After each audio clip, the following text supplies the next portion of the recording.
Tradicional registro da felicidade de, não vou dizer que é uma honra, porque eu estou em casa, ninguém diz que está honrado por estar em casa. Estou confortável, estou feliz de esteja acontecendo esse evento aqui. E estou em particular feliz, e aí sim, talvez eu pudesse dizer mesmo honrado, porque, goste ou não, queira ou não, a UF sempre foi a faculdade de economia do Brasil na qual o pensamento de Marx teve espaço. Eu convivo aqui na faculdade desde 91, entrei aqui como aluno em 91, e na época ouvia colegas falando das gerações anteriores, vamos dizer assim, retroagindo até mais ou menos a década de 70, e do que eu vi e do que eu ouvi, os períodos em que o pensamento de Marx e aqueles identificados com esse pensamento, com essa obra, foram realmente rejeitados na UF, enfim, isso numa tentativa de repulsão, expulsão inclusive, foram muito curtos e sofridos para todos os que se envolveram nessa conjuntura, sendo marxistas ou não. Talvez justamente por isso, por a UF ter abrigado o pensamento de Marx durante tanto tempo, de maneira tão receptiva, aqui dentro trabalharam alguns dos maiores marxistas brasileiros no campo da economia. Eu não quero cometer nenhuma injustiça, poderia falar de uma lista, de nomes, etc., mas é sempre ruim, porque, entre outras razões, eu tenho uma memória péssima. Então, eu vou selecionar dois nomes só que trabalharam aqui em décadas mais ou menos recentes e que são expoentes do pensamento econômico marxista no Brasil. Estou me referindo a Teotônio dos Santos e Mário Duaie. Gosto ou não interessa qual seja a relação pessoal com esses dois pensadores, esses dois pensadores são, sem dúvida, dois dos mais importantes nomes do marxismo brasileiro no campo da economia nos últimos 50 anos. Eu não tenho a menor dúvida disso. Seja externamente, que é mais o caso de Teotônio, seja internamente como formador de quadros, etc., que é mais o caso de Mário. Pois bem, modestamente, eu acho que hoje em dia a gente tem, mais uma vez, uma conjuntura muito favorável nesse campo, aqui na faculdade, porque nós coabitamos o mesmo ambiente, tem um grupo que coabita o mesmo ambiente com uma variedade muito interessante. Enfim, temos professores com larguíssima experiência. Légida, por exemplo, deve ser a professora do Brasil na universidade pública com maior experiência do que no Brasil inteiro. Légida dá aulas na universidade pública desde 72, 76 continuamente, nunca saiu, enfim, nunca se afastou. Até pesquisadores novos, Bianca é um caso, mas já com grande experiência. Então, pelo passado e pelo presente dessa casa, no campo em que eu trabalho, que eu fico feliz e aí sim honrado de tratar desse tema aqui na jornada.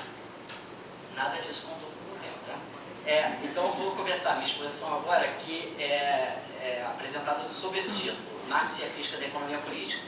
Bom, para quem não sabe, Crítica da Economia Política é o subtítulo do Capital. Eu não sei se todo mundo está familiarizado com isso, e eu vou começar explorando um pouco o sentido dessa expressão. É preciso atenção aqui, tá? O subtítulo é uma espécie de qualificativo da obra, e Marx não qualifica o Capital, em seu subtítulo, como um compêndio de economia política, ou de economia, como se fazia tradicionalmente na época. Se vocês pegarem as grandes obras do século XIX, todas elas têm mais ou menos esses registros de princípios de economia política, compêndio de economia política, nada desse tipo. Também não apresenta no subtítulo, a obra não é apresentada no subtítulo como uma economia política crítica, ou seja, como uma obra de crítica econômica. A designação ali é precisa.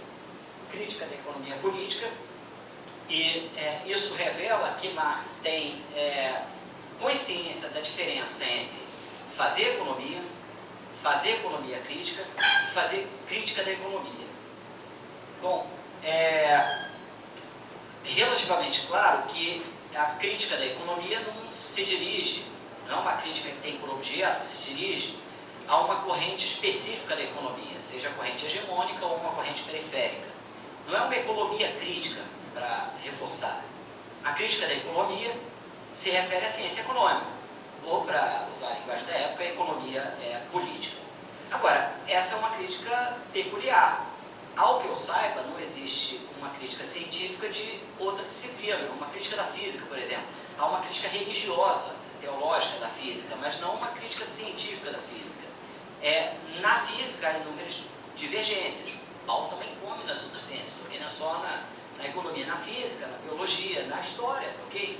Na sociologia, há inúmeras divergências teóricas, correntes, tradições, etc., opostas e frontalmente opostas em alguns casos, mas, ao que eu saiba, não existe nada como uma crítica científica de toda uma ciência, seja ela física, biologia, história, o que for. Isso nos põe de imediato duas perguntas. Primeiro, por que Marx pretendeu fazer uma crítica como essa, uma crítica da economia política e não uma economia crítica? E segundo, associado a essa primeira pergunta, qual é exatamente o conteúdo geral dessa crítica? Para responder essas duas questões, eu vou partir do enquadramento do evento, para usar assim, uma expressão da psicanálise, o evento Marx, na história do pensamento econômico, que diga-se de passagem, esse evento, uma pedra nos sapatos de qualquer pesquisador da história do pensamento econômico, dessa disciplina. E para isso, a primeira coisa que a gente deve fazer é, como no caso de qualquer autor, que nós tentemos examinar, cuja obra nós tentamos examinar desde a perspectiva da história do pensamento econômico, de qualquer história do pensamento, é situar temporalmente a obra que nós abordamos. No caso, a assim chamada obra econômica de Marx, que nada mais é do que o Capital, o material preparatório para a redação do Capital e os debates anteriores e posteriores à publicação do primeiro volume do Capital, nos quais Marx pessoalmente se engajou. Então, essa é a assim chamada obra econômica de Marx. Bom, Marx começa um estudo aprofundado de economia política no ano de 1844, quando ele ainda reside em Paris. Ele é convencido por Engels a estudar a economia, também não é uma coisa que parta de a motivação não parte do próprio Marx, parte de uma sugestão de Engels, e isso o ano dessa, vamos dizer assim, em que Marx toma esse projeto é 1844, quando ele reside em Paris, desculpa, já num alto exílio. Enfim, Marx residia em Colônia, era editor-chefe de uma revista, a revista é fechada pelo Colônia na Prússia, é fechada pelo governo prussiano, ele percebe que a coisa está feia e se manda para Paris. O problema é que Marx não era, nunca foi propriamente um acadêmico, um homem da universidade. Marx era, na verdade, um jornalista de ofício e um agitador político. Essa agitação política rendeu a Marx o seguinte tour pela Europa, para usar uma palavra assim, um eufemismo. Ele foi expulso de Paris em 45, se mudou para Bruxelas. Ficou em Bruxelas até 1848, foi expulso de Bruxelas, da Bélgica, foi para a Colônia, voltou para a Colônia, na Prússia. Foi expulso da Prússia em 49, e aí finalmente se mudou para Londres, onde residiu até o final da vida. Essa vida atribulada, obviamente, impedia que Marx desdobrasse o seu estudo sobre economia política na obra volumosa que ele já projetava escrever desde o final da década de 40.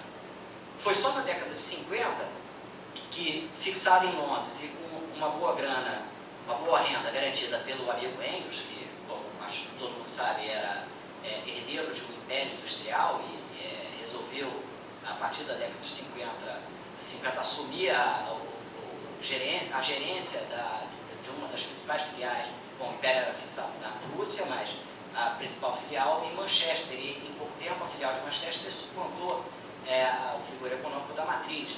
E o gerente da indústria era o Engels em pessoa. Enfim, aí, no final da década de 40, Engels briga com os pais, o pai corta a mesada do rapagão, que só queria saber de revolução e mulheres e vinho, enfim.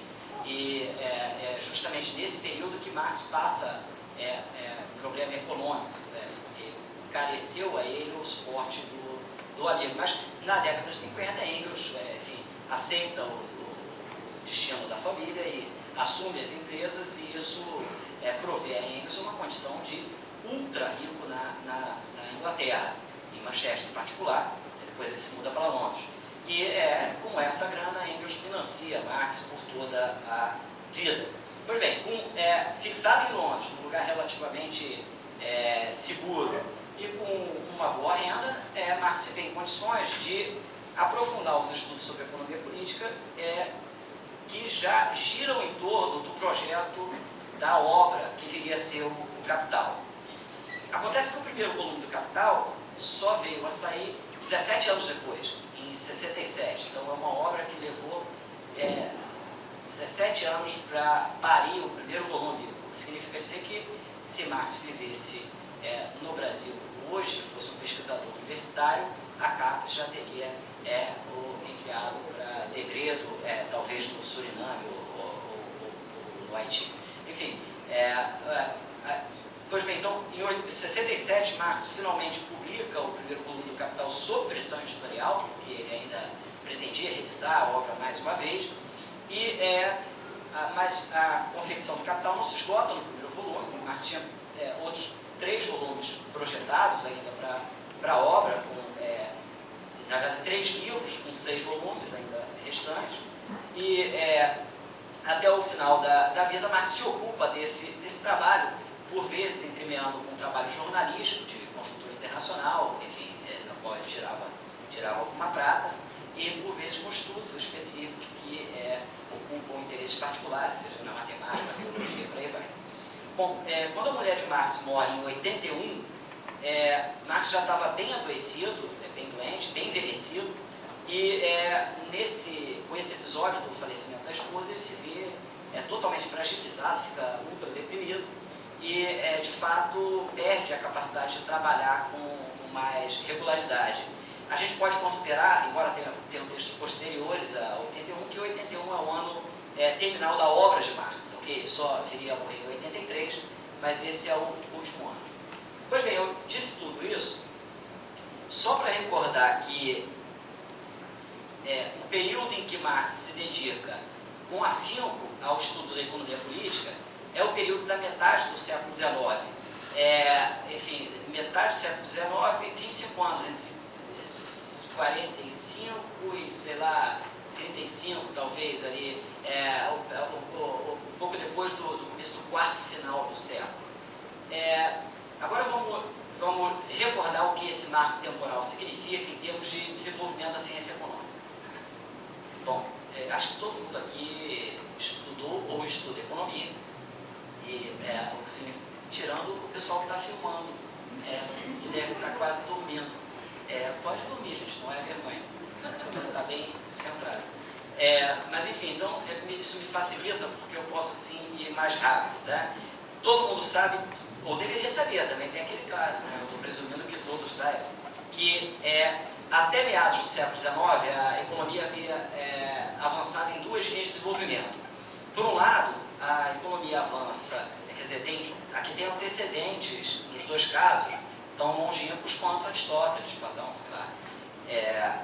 Mas a economia tem, pois bem, deixando de lado os antecedentes, a economia avança mesmo no final do século XVIII, começo do século XIX, quer dizer, avança em termos de ciência, ok, como ciência, sob o influxo da obra, em primeiro lugar, da obra de Adam Smith, sendo essa justamente a razão pela qual as pessoas consideram o Smith o pai ou a mãe, tanto faz, da ciência econômica. Esse ramo de desenvolvimento da ciência econômica, inaugurado por Smith, usualmente denominado clássico, é um ramo de desenvolvimento muito curioso, porque é muito frutífero, pode ser considerado o Big Bang da economia como ciência, mas cá entre nós, morre com o Ricardo, tá, ok? Não é um desenvolvimento que se desenvolva linearmente até o século XX e até hoje.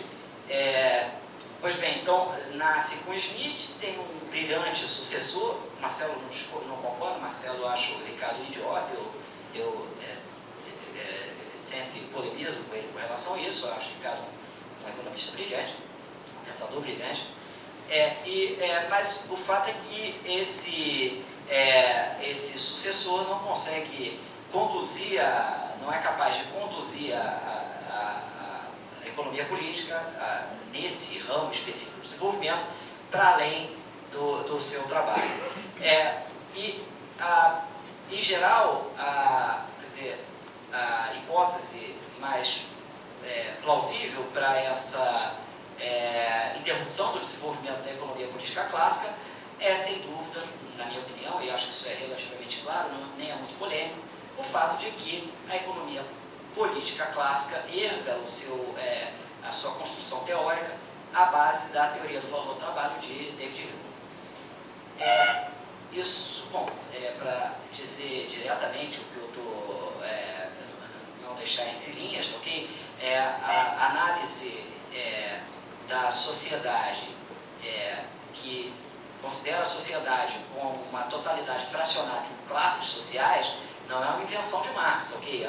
Ao contrário, a economia política clássica reconhece os interesses de classes, não omite o conflito entre classes e se posiciona explicitamente em favor da classe burguesa, não necessariamente ou predominantemente, no caso de Smith e Ricardo, contra a classe trabalhadora, mas prioritariamente contra a aristocracia, por questões históricas bastante conhecidas. E é relativamente evidente que a noção de que o valor das coisas materiais é produzido pelo trabalho é um obstáculo a essa posição social explicitamente assumida por esses, vamos dizer assim, primeiros economistas, todos comprometidos abertamente com os interesses da classe burguesa. E isso, na minha opinião, é o principal fator que explica o fato de que, em que se pese o brilhantismo de Smith e Ricardo, o grosso da sua intervenção sofreu uma extraordinária revisão logo após seu período de vida. Essa revisão se deu, evidentemente, não mais sobre a base da teoria do valor do trabalho, mas já sobre a base da teoria do valor de utilidade, que possuía como contraponto filosófico a ética utilitarista. Essa já é bem antiga. Então, eu acho que se eu fosse traçar aquelas linhas do tempo, da história, etc., no caso da história do pensamento econômico, eu precisaria, para retratar esse período, representar a história do pensamento com uma bifurcação.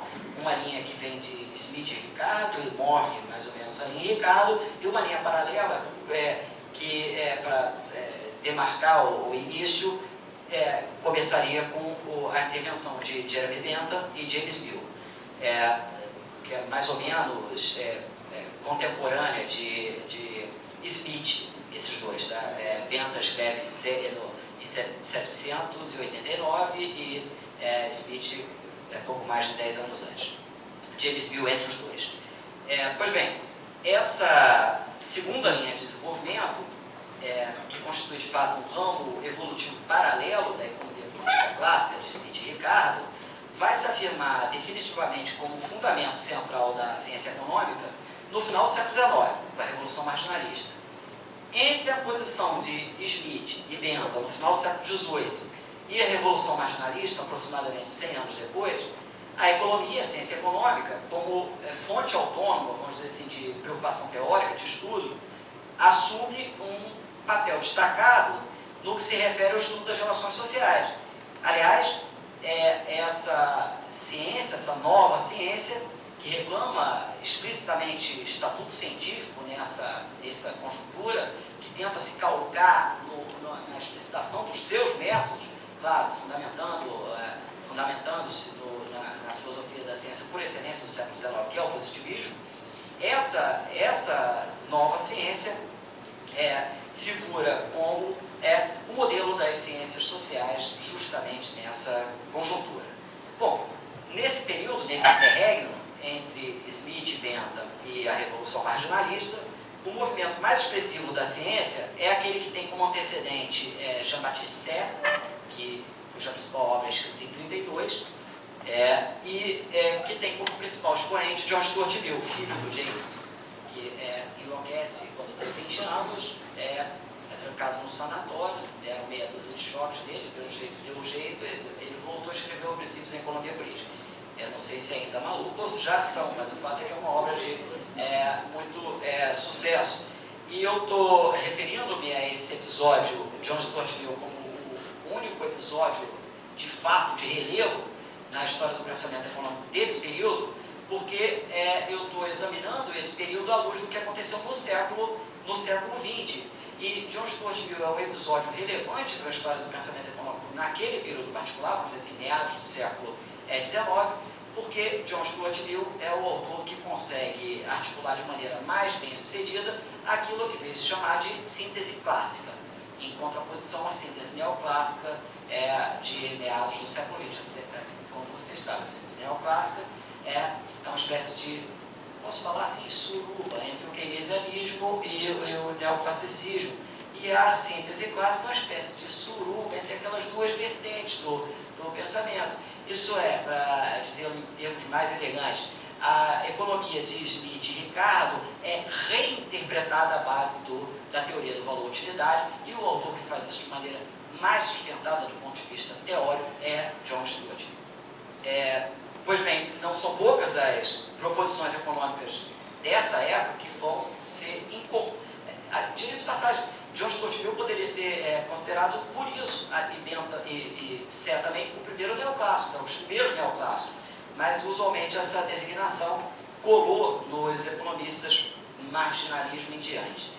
Bom, não são poucas as proposições dessa época que foram incorporadas ao corpo da economia moderna, e para mencionar somente uma, eu vou me referir aqui à lei de Serre. A economia de Marx, a economia que Marx estuda, bom, eu poderia falar dos antecedentes, mas vamos circunscrever o argumento aos autores que eu mencionei. A economia que Marx estuda é a economia que vai de Smith no extremo, a Stuart Mill no outro extremo, ou de Bentham e Smith no extremo, a Stuart Mill no outro extremo. Em contraste a essa economia que nós devemos tomar a obra de Marx. Agora, não é nada fácil enquadrar a obra de Marx numa linha de tempo tal como a que eu não desenhei, mas sugeri que poderia ser feito para representar a história do pensamento econômico nesse período particular. Por exemplo, há até hoje uma polêmica muito intensa a respeito do caráter da crítica científica de Marx. Mesmo entre aqueles que se declaram marxistas, há aqueles que consideram Marx como o último dos economistas clássicos. Então seria uma espécie de... Aqueles que depreciam a obra de Marx seria o Ricardinho. Aqueles que acham que Marx é um grande pensador seriam o Ricardão, mas seria uma espécie de episódio último da economia política clássica. Essa posição defende que Marx fez avançar e pôde fazer avançar a teoria econômica na base da teoria do valor-trabalho, porque corrigiu equívocos de Smith e Ricardo nesse campo. Por exemplo, ele diferenciou o trabalho concreto e trabalho abstrato, fosse trabalho e por aí vai. Eu acho que talvez vocês puderam perceber que eu vou defender aqui uma posição diferente, que agora eu posso finalmente explicitar. Eu acredito que, ao defender essa posição, eu vou finalmente deixar claro que eu entendo o seu conteúdo da crítica da economia política de Marx, e por isso vou falar do que eu vou falar agora. Eu quero sustentar, para não deixar dúvida, que Marx não faz parte da disciplina de ciência econômica, pelo menos da forma como ela é tratada pelos economistas. Isso significa dizer fundamentalmente três coisas. Primeiro, que Marx não é economista. Segundo, que Marx não produziu nenhuma teoria econômica. Mas, ao contrário, para repetir, já sendo um pouco chato com isso, Marx produziu uma crítica da economia política. Terceiro, que Marx a despeito, vou usar termos fortes aqui, tá? Que Marx para sociedade capitalista e para a ciência econômica um inútil, e que essa é a única maneira respeitosa de tratar a obra de Marx. Eu vou iniciar aqui ressaltando alguns aspectos da obra de Marx que patenteiam a sua exterioridade com relação à ciência econômica. Primeiro, Marx não propõe nenhuma nenhuma terapia fundada num diagnóstico teórico que pretenda sanar os problemas da sociedade que se consolida ao seu período de vida justamente no país em que ele reside, a Inglaterra. Estou falando aqui, obviamente, do capitalismo. Ao contrário, em seu juízo, o capitalismo, como sociedade de classes que por ser sociedade de classe, seria incapaz de dar conta da universalização do bem-estar. Como quer que fosse definido o bem-estar? Ok, pouco importa. Bom, se divisão da sociedade em classe significa alguma coisa, isso significa acesso privilegiado a uma classe de homens e mulheres à produção de riqueza, okay? Os mecanismos centrais da produção de riqueza. E, em sendo assim, a reprodução ampliada dessa sociedade é sinônimo da reprodução ampliada das vantagens da classe dominante sobre as demais classes sociais. A utilidade da ciência econômica consiste em dar assistência à resolução dos problemas imediatos e, portanto, à perpetuação do mundo na sua atual forma. A utilidade de Marx, por sua vez, é subversiva. A obra de Marx é útil para aqueles que sonham em superar a sociedade atual. Eu vou estabelecer um contraste aqui grosseiro, mas para marcar a diferença entre as duas perspectivas. Se o objeto da economia política e o objeto da crítica da economia política de Marx fosse a escravidão e não o capitalismo, a questão dos economistas seria como maximizar a produção dos escravos, minimizando o número de despotadas. E a questão de Marx seria como abolir a escravidão. Trata-se, então, no caso de Marx, de uma interpretação que rejeita o mundo em que vive e que, por essa razão, é para esse mundo inútil. Isso gera toda sorte de problemas para os marxistas, ok? O maior deles é o paradoxo de Marx. E aqui eu não estou me referindo ao Karl Marx, estou me referindo ao Groucho Marx, o comediante norte-americano, que tem um grande frasista, e uma das frases mais interessantes do Groucho é aquela em que ele diz que jamais frequentaria os clubes que o aceitassem como sócio. No caso dos marxistas, nós temos, na verdade, duas expressões desse paradoxo. A primeira é a seguinte: sendo os marxistas humanos desse tempo, humanos do capitalismo, dessa sociedade, os marxistas também não podem servir de modelo para o associado do clube que eles pretendem fundar, o comunismo, ok? Enfim, se trata de sujeitos que defendem outra sociabilidade, portanto, outros sujeitos, com outras determinações, com outra raiz histórica, com outro comportamento. Como se não bastasse, os marxistas são obrigados a frequentar um clube que não os aceitam como sócio. Estou me referindo aqui ao capitalismo, e isso explica o fato de que os pensadores afinados com o capitalismo, ideólogos da perpetuação dessa sociedade, perceberam desde muito cedo que Marx e o marxismo formavam um saber a ser excluído, se necessária força ou simplesmente ignorado. Tem comprovações bis disso. Por exemplo, Marx foi declarado morto por diversas vezes. Só morreu uma vez, ok, em 83, mas a cada década, a cada período, algum jornal influente no mundo declara a morte de Marx. Algum autor nos recorda que ele morreu. Marx já foi xingado de judeu sujo, não é um xingamento, mas foi chamado de homossexual. Não é um xingamento, mas também não corresponde à verdade. Enfim, foi chamado de drogado, de criminoso, de maluco, foi acusado de participar de seita secreta, foi acusado de ser cruel com a família, de humilhar a mulher, de assassinar os filhos e de tudo mais que vocês possam imaginar. Isso em seu período de vida e depois. O segundo, eu estou, então, trabalhando aqui com o primeiro aspecto que nos permite revelar a exterioridade de Marx com relação à ciência econômica. O segundo é mais simples, tá? Se tratando especificamente do desenvolvimento teórico da ciência econômica, da economia, é interessante e fundamental perceber que Marx nunca pretendeu exatamente fazer avançar a teoria econômica. Ao contrário, Marx toma a teoria econômica como objeto de estudo. As categorias e concepções teóricas da economia são o ponto de partida da análise de Marx, porque, como ele procura demonstrar em diversas obras, em diversos momentos da obra econômica, vamos dizer assim, essas categorias e concepções teóricas formam uma interpretação da sociedade capitalista que articula uma imagem dessa sociedade absolutamente imprescindível à reprodução desse mundo.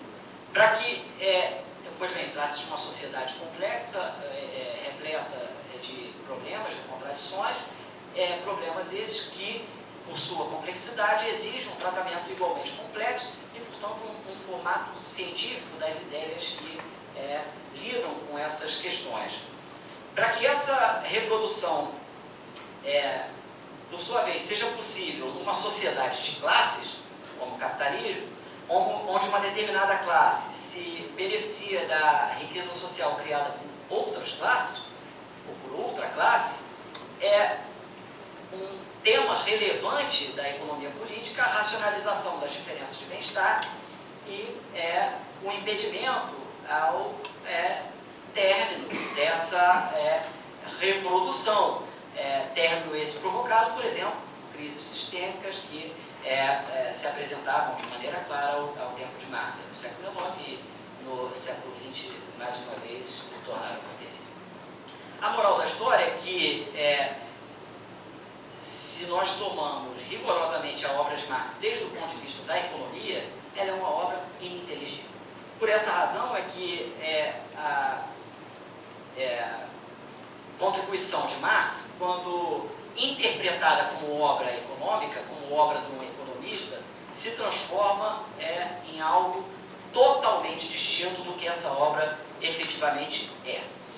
Pois bem, então eu estou argumentando aqui, oferecendo um segundo argumento em favor da exterioridade de Marx com relação à ciência econômica, mas como síntese eu poderia aludir a dois atributos da obra de Marx que são que revelam de maneira mais imediata essa exterioridade. São coisas bobas, mas que são indícios importantes. Primeiro, Marx jamais se refere aos economistas na primeira pessoa, nós os economistas, sempre na terceira pessoa, eles, os economistas. Tá? Enfim, em segundo lugar, eu sempre faço esse desafio aos meus alunos, que vão forçadamente ler o Capital, que procurem encontrar na obra de Marx uma única sugestão de medida de política econômica. Não há nenhuma. Nos 3 livros do Capital, eu estou falando aqui de 6 volumes muito extensos, ok? Pois bem, para encaminhar a minha exposição para o final, porque eu já devo estar esgotando o tempo, se não esgotei, falta 5. Não dá para falar tudo de novo, posso voltar. Eu vou responder uma questão que talvez alguns já estejam se perguntando. Bom, como pode ser que eu, que sou aqui assumidamente marxista, venha, depois de uma exposição como essa, defender que Marx seja estudado nos cursos de economia, inclusive, ou talvez principalmente, em nível de pós-graduação. Bom, se trata de um autor incompreensível nos termos da economia, de um inútil para a sociedade analisada pela economia. A questão é porque os economistas deveriam gastar um minuto que seja com a obra desse autor. Há diversas maneiras de defender os estudos de Marx no curso de economia. A mais comumente empregada é aquela que chama atenção para a quantidade de aspectos teóricos esclarecidos pela obra de Marx. Vocês talvez estejam estranhando o que eu estou dizendo agora, porque eu acabei de afirmar há pouco que o sentido da obra de Marx se torna incompreensível se essa obra for lida como uma obra de economia. E disse também que Marx não contribui para o desenvolvimento teórico da ciência econômica. E aqui vou falar de um caso bem engraçado. Aqui, antes da reforma curricular, tinha uma disciplina chamada Evolução da Análise Econômica. E sempre teve na Faculdade de Economia um conjunto de colegas que, por razões diversas, algumas teóricas, outras ideológicas, outras por razões pessoais, pretendiam banir a disciplina na qual se estuda o Capital, enviando enviando os professores que lecionam essa disciplina para centros em Rondônia, Roraima, ou uma coisa desse tipo, uma espécie de contribuição voluntária ao desenvolvimento da economia desses rincões, em que o Brasil ainda não se encontra totalmente desenvolvido, por vários, etc. E a obra de Marx seria compreendida no interior de uma disciplina que começaria em Adão, Smith, e iria até, sei lá quem, até o século XX. E Marx apareceria ali como um momento, e o nome da disciplina é essa, da evolução da análise econômica. O problema é que eu estou dizendo que Marx não faz evoluir a análise econômica, também não faz evoluir, é indiferente com relação a essa evolução. E eu disse isso porque talvez você esteja estranhando se eu defendo essa opinião. Como é que eu posso agora dizer que a obra de Marx revela diversos aspectos teóricos abordados pela ciência econômica? Bom, na verdade não tem nenhuma contradição entre essas afirmações. O que Marx faz é uma crítica externa à economia, uma crítica da economia. Uma crítica da economia como interpretação de mundo. Qualquer que seja a teoria econômica particular, essa crítica se dirige a ela, okay? Como representante particular de uma ciência, portanto, de uma interpretação de mundo. Agora, essa crítica, como toda crítica, inclusive a crítica externa, demanda um momento de compreensão e apresentação do saber criticado. A habilidade com que Marx expõe o conteúdo da economia é tão extraordinária, o conhecimento da disciplina sobre crítica é tão extraordinário, tão profundo, que não apenas Marx se vê em condições no Capital de expor o conteúdo da economia de modo muito articulado, mas mais ainda a obra de Marx deixa patente algumas contradições internas à economia, internas à ciência. Isso sem contar o fato de que a obra de Marx descortina planos inteiros de análise que não haviam sido contemplados ainda pela ciência econômica e que, de fato, obstaclam a compreensão adequada da sociedade capitalista, seja da perspectiva externa da economia, seja no interior da economia. Estou me recordando aqui, principalmente do estudo pioneiro de Marx sobre a concorrência e a descoberta de Marx da tendência à oligopolização. É o primeiro autor que reconhece essa tendência e enuncia. Outra forma de... pois bem, então essa é a primeira maneira de defender o estudo da obra de Marx, tendo dito o que eu disse. Outra forma de defender o estudo da obra de Marx no curso de economia é mais geral, vamos dizer assim, e se refere ao fato de que essa queira ou não, goste ou não, uma das obras mais importantes do pensamento humano em todos os tempos. Não precisa ser marxista para perceber o peso histórico da obra de Marx e o legado político associado a essa obra. Tem 0 minutos, mas enfim. Mas eu tenho um a falar, então falta pouco. Então, eu estou me referindo aqui ao peso histórico dessa obra. E vou me referir ao peso histórico dessa obra, tendo por base a promessa de Marx, uma das promessas de Marx. Marx foi um sujeito de muito pouca projeção sobre o futuro, muito pouca promessa. Ele se recusou decididamente, ao longo do seu período de vida, em oferecer uma imagem da sociedade comunista. Ao contrário, ele, em toda a sua vida, defendeu o comunismo não como a ideia de comunismo, não como ideia de sociedade em si, mas como uma ideia de um movimento em favor da transformação social.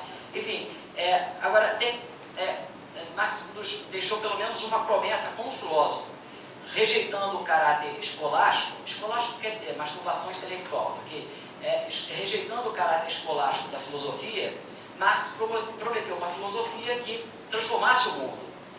Desde o próprio período de vida de Marx, a sua obra, sem dúvida, motivou pessoas, motivou grupos sociais, motivou sociedades inteiras à ação.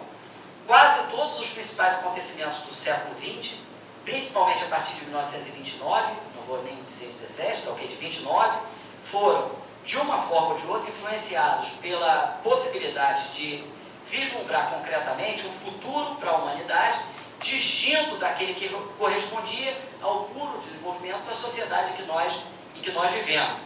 Foi a obra de Marx, mais do que qualquer outra, que deu legitimidade a essa visão de futuro, que conferiu àquela imagem utópica dos primeiros comunistas uma aura de concretude, uma aura de possibilidade objetiva. Foi por tudo isso que, em nome de Marx, tanto se motivar a ação, ainda que o resultado dessa ação estivesse muito distante de qualquer imagem de futuro que pudesse depreender da obra de Marx. O que Marx conseguiu fazer, portanto, foi construir teoricamente uma plataforma de interpretação, quer dizer, uma plataforma para a interpretação do mundo em que ele vivia, em que nós vivemos, na qual a transformação social fizesse sentido. Enquanto as concepções de Marx encontrarem audiência, encontrarem público, e elas ainda encontram, embora reduzido, a ideia de que é possível construir uma sociedade mais justa vai encontrar uma sólida base teórica de sustentação, e eu quero enfatizar, uma base teórica, não de esperança utópica. Em síntese, goste ou não do autor, considere ou não necessário pôr em questão a sociedade que nós vivemos, o fato é que Marx constitui a mais articulada crítica da produção capitalista e do seu modo de vida, do modo de vida que lhe é correspondente. Bom, a maioria dos alunos de economia não concorda com a necessidade de superar a sociedade atual, mas eu acredito que é importante que todos conheçam ao menos a forma como se articula essa proposta política em seus próprios termos, quando não por outra razão, pelo simples fato dela ter influenciado decisivamente o curso da história. Até porque, vamos ser sinceros, nós não estamos vivendo numa etapa da história tão confortável assim. Ontem mesmo uma comunidade europeia anunciou que no território europeu vivem nada menos do que 25 milhões de desempregados. Os Estados Unidos têm outros tantos, sem contar os que na Europa, nos Estados Unidos e em todos os países do mundo, trabalham além da conta, os desempregados, e vivem não raramente em condições vexatórias. A China, modelo de crescimento, tem uma produção tocada por uma população trabalhadora que é encarada como gado e é arrebanhada como gado por um exército de 300 milhões de soldados. A devastação ambiental está aí para quem quiser ver. A persistência ridícula da pobreza numa sociedade que produz está aí para quem quiser ver. Bom, eu diria que, nesse cenário, nós temos de realmente levar a sério um único pensador cuja obra teve força suficiente para mobilizar uma prática coletiva em favor da transformação social. Bom, se a primeira tentativa de transformação social deu em catástrofe, paciência, talvez seja o momento de pensar assim. Obrigado. Eu vou direto ao assunto, eu vou ser bem mais específico do que o João. Na verdade, eu vou tentar mostrar a crítica do Marx à economia política a partir de uma referência que pode parecer uma referência muito estranha, porque é uma referência da literatura. Enfim, hoje em dia, como a economia é toda formalizada, essa referência pode parecer algo estranho, mas ela é uma referência bastante comum na economia política clássica, referências à literatura, e inclusive nos primeiros neoclássicos havia esse tipo de referências, e a referência que eu estou colocando aqui é ao Robson Crusoe. O Marx vai criticar as Robsonadas da economia política. É esse ponto que eu quero pegar. Quer dizer, para quem não se lembra, ou não sabe, o Robson Crusoe é aquela velha história do inglês do século XVII, a obra é situada no século XVII, filho de um mercador alemão, então por acaso a referência é a burguesia nascente, a burguesia mercantil no caso, e que, enfim, vai se aventurar no mar, se perde numa ilha e passa um bom tempo antes de encontrar uma sexta-feira isolado na ilha, lutando para sobreviver isolado na ilha. Bom, o Marx vai pegar então essa imagem do Robson Crusoe como sendo a referência do ponto de partida da economia clássica e vai criticar essa referência. É interessante pegar essa referência à literatura, só para lembrar isso, é que o caso do Robson Crusoe aí está situado justamente no período de nascimento, né, enfim, emergência, na verdade, da sociedade capitalista. Então é bastante interessante como às vezes a literatura é capaz de capturar, né, esses elementos de forma muito mais clara e mais antecipada do que os próprios desenvolvimentos científicos. Né? Outra lembrança desse tipo de transição é o caso do Don Quixote, que é famoso como, né, a lembrança da sociedade feudal, a coisa na sociedade feudal. Bom, e é justamente isso que o Marx vai pegar, né? Que você vai pegar essa referência que aparece muitas vezes implícita e outras vezes explícita, né, na economia, não só na economia política clássica, né, como ponto de partida para uma crítica da forma como a economia, né, vai apreender, né, essas relações do capitalismo, né, e principalmente como ela vai naturalizar essas relações capitalistas. Bom, então o ponto de partida aí do que o Marx vai chamar das Robsonadas da economia política é justamente a ideia de que o ponto de partida é um indivíduo isolado e sem determinações sociais. Da mesma forma que o Robson Crusoe está lá na sua ilha, né, antes de sexta-feira, né, depois de ter, né, enfim, aproveitado toda a civilização, né, se formado e tal, da mesma forma que o Robson Crusoe está lá na sua ilha, é esse indivíduo isolado na sua ilha que é tomado como ponto de partida da economia. Né? E esse isolamento aí tem dois significados. Né? Primeiro, esse indivíduo não tem nenhuma determinação social. Né? Ele é tal como ele seria supostamente posto pela natureza, não é? Sem nenhuma determinação social. E, em segundo lugar, né, a forma como ele é posto para a natureza é sempre voltada exclusivamente para si mesmo. Certo? Né? Então, há uma ideia de uma natureza humana que está presente na economia, né, que é uma natureza humana imutável, né, que vai ser posta por esses instintos e disposições naturais do indivíduo. No caso do Adam Smith, isso vai aparecer muito claramente na ideia da disposição natural à troca. O indivíduo, né, é movido pelo self-love, tá certo? O self-love aí significa, né, enfim, desejo de promover o seu próprio bem-estar, e aí não interessa se o próprio bem-estar dele, enfim, se jogar, enfim, do alto do prédio, se tirar todas as roupas e dar para o pobre, não interessa, ele só faz isso porque, né, ele faz para o seu bem-estar, tá? Ele não faria nada que fosse contra o seu próprio bem-estar. Seria um sacrifício doido. Então há um elemento utilitarista no Adam Smith, ainda que não seja formulado como utilitarista, esse elemento está lá presente, é o que vai dar ao fim o desenvolvimento da economia posteriormente. Então esse indivíduo é movido por esse self-love e por um protocálculo de vantagens. Ainda não é o cálculo da maximização, mas isso vai estar lá presente quando o Adam Smith vai falar, né, de como a disposição à troca gera divisão do trabalho. Né? Então, né, alguém lá no estágio primitivo com uma habilidade no ofício considera que pode obter mais gado e carne de gado, né? E partindo dessa consideração do seu self-love, se especializa naquilo que é mais hábil, ou seja, essa especialização é resultado, no final das contas, de um protocálculo de maximização. Além do mais, essa propensão à troca, lá no Adam Smith, ela vai estar referida, né, à capacidade racional de falar, o que significa que ela é um meio de persuasão. Né? E um meio de persuasão aí significa o quê? Olha, né, a troca é uma forma de cada indivíduo conseguir fazer com que os outros atendam às suas finalidades individuais. Né?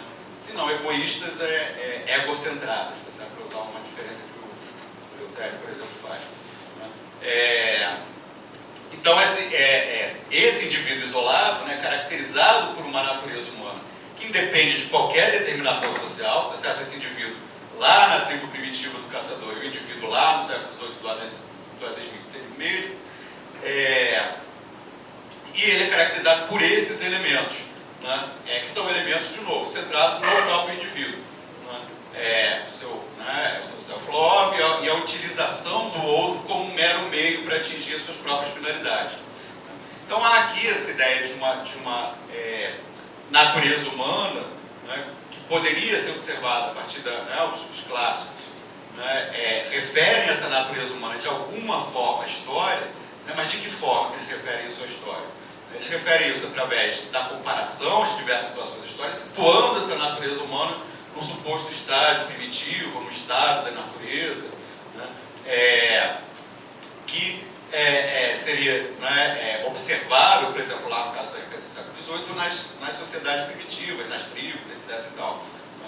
Então, na verdade, a questão toda da economia clássica é de que, né, essa natureza humana tem que estar em uma sociedade na qual as instituições estejam mais de acordo, né, com essa natureza humana para que se realize plenamente a felicidade, a liberdade dos Robson Crusoés, né, ou dos indivíduos isolados.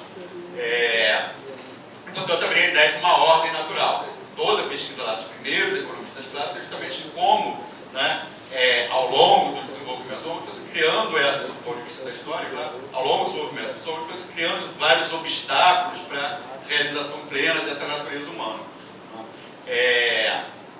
Ou seja, os obstáculos institucionais que impediram o curso natural das coisas e o progresso humano em direção a essa liberdade e felicidade.